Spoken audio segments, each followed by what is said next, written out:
Welcome to மைதிலிஸ் kitchen. இன்றைக்கி பச்சை மிளகா புளிப்பச்சடி எப்படி பண்ணுறதுன்னு பார்க்கலாம். புளிப்பச்சடி பண்ணுறேன். பச்சை மிளகா புளிப்பச்சடி எப்படி பண்ணுறதுன்னு பார்க்கலாம். அதுக்கான பொருட்கள்லாம் வச்சுருக்கேன், பார்க்கலாம்.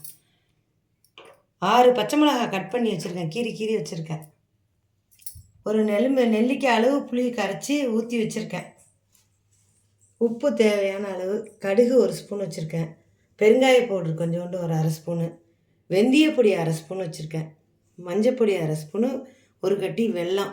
எப்படி நல்லெண்ணெயில் தான் நம்ம பண்ணோம். எப்படி பண்ணுறதுன்னு பார்க்கலாம். இப்போ வாங்க. இப்போ அடுப்பு பற்ற வச்சுட்டேன், இலுப்பச்சட்டியை வச்சுருக்கேன், எண்ணெய் ஊற்றுறேன். நல்லெண்ணெய் தான் ஊற்றுறேன். அவ்வளோதான். சும்மா ஒரு 50 நல்லெண்ணெய் ஊற்றினா போதும், ரொம்ப வேண்டாம். நல்லெண்ணெய் ஊற்றிருக்கேன், நல்லா சூடு ஏறி இருக்கு. இதோ கடுகு போட போகிறேன். நல்லா இருக்கும் இந்த பச்சடி. கடுகு போடுறேன், வெடிக்கட்டும். கடுகு நல்லா பொரியிட்டு அப்புறம் பச்சை மிளகா போட்டுக்கலாம்.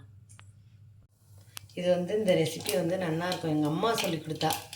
அம்மா ஆரம்ப காலத்துலேருந்து பண்ணுவாங்க, ரொம்ப நல்லாயிருக்கும். எல்லாத்துக்கும் தொட்டுக்கலாம். தோசை, இட்லி, சாதம் கலந்தால், தயிர் சாதம், எல்லாத்துக்கும் ரொம்ப நல்லாயிருக்கும் இது.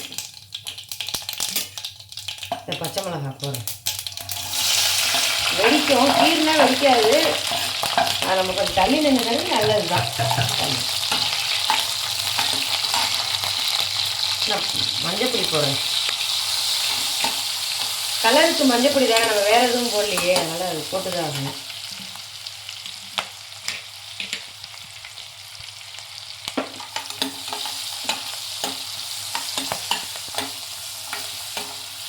நல்லா வாசனையாகவே இருக்கும், கம்மன்னு இருக்கும். பெருங்காயம் போட்டால், இன்னும் கட்டி பெருங்காயம் போட்டால் இன்னுமே நல்லா இருக்கும்.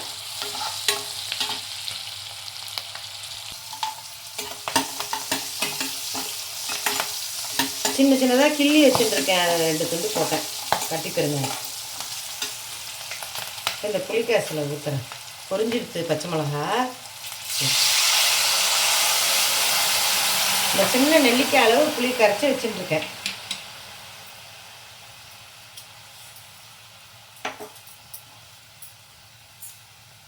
உப்பு போட்டுறேன்.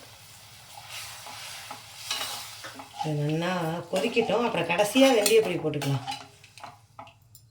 புளிக்காய்ச்சல் மாதிரியே இருக்குன்னு நினைக்காது, நல்லா இருக்கும், டேஸ்ட்டாக இருக்கும். பண்ணலாம் நீங்கள். அப்புறம் நல்லா வெந்திருக்குன்னு கொஞ்சம் நல்லா கெட்டியாகணும்.